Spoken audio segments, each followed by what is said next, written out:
And tonight, police are investigating a weekend mass shooting. 15 people shot, 2 of them killed at a party in Park Manor. The building houses a makeshift tow company and auto repair business, but police say there was a bar setup. And we've reported on the building that housed the party and the tenants that held the keys. Now, only on to a more thorough look at the man who is part owner of that address and another troubled address. CBS News' Chris Tye live at CPD headquarters with what he's learned. Chris.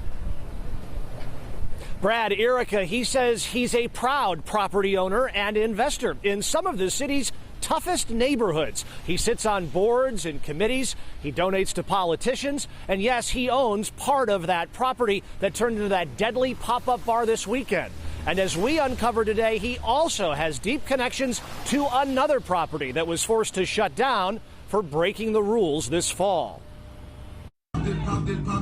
3 years before the deadly pop-up party, the 2018 tenants at the Southside think tank were slapped with 4 cease and desist orders for unlicensed parties at the auto body shop.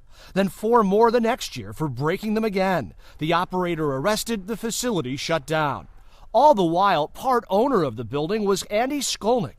He's also part owner and president of the Grand Ballroom, less than a mile away. Investigators with the city's Business Affairs and Consumer Protection, or BACP, say on November 14th of last year, it housed a party with over 200 attendees and no face coverings or social distancing. It was cited, slapped with a closure order, and required to remain closed until BACP approves a plan for reopening. On January 8th of this year, it reopened. The city needs to make heads roll. This no need to be no, oh, this is first time, or oh, it's okay. No, oh, it's closed. Alderwoman Jeanette Taylor says business owners and landlords are getting simple slaps on the wrist for allowing deadly behavior.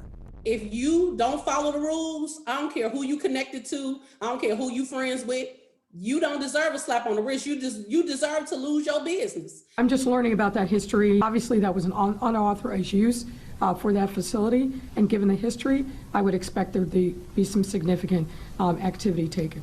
In the meantime, Skolnick, who declined an on-camera interview, says it's the first fatality at one of his properties. He says the November infractions at the Grand Ballroom are unrelated to the deadly party this weekend, calling it sheer bad luck that it happened. You need to pay for what happened. You need to take ownership. As a matter of fact, since 2 lives was lost, you don't get to operate a business in this city at all. How about that? Skolnick tells me he has tried unsuccessfully to reach out to his tenants, who are the ones to have believed to have thrown that party this weekend. As for what the alderwoman said, he says he'd rather not address her topics through the media. He'd rather talk to her, Brad, one-on-one.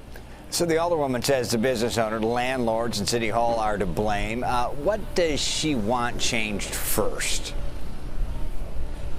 Yeah, she says at the top of the pyramid of this is seriously a dysfunctional City Hall. She says the mayor's office, aldermen and alderwomen all work in these silos, and they really don't talk to one another. She says certainly landlords and business owners really need to take responsibility, but City Hall has some skin in the game here too, Brad.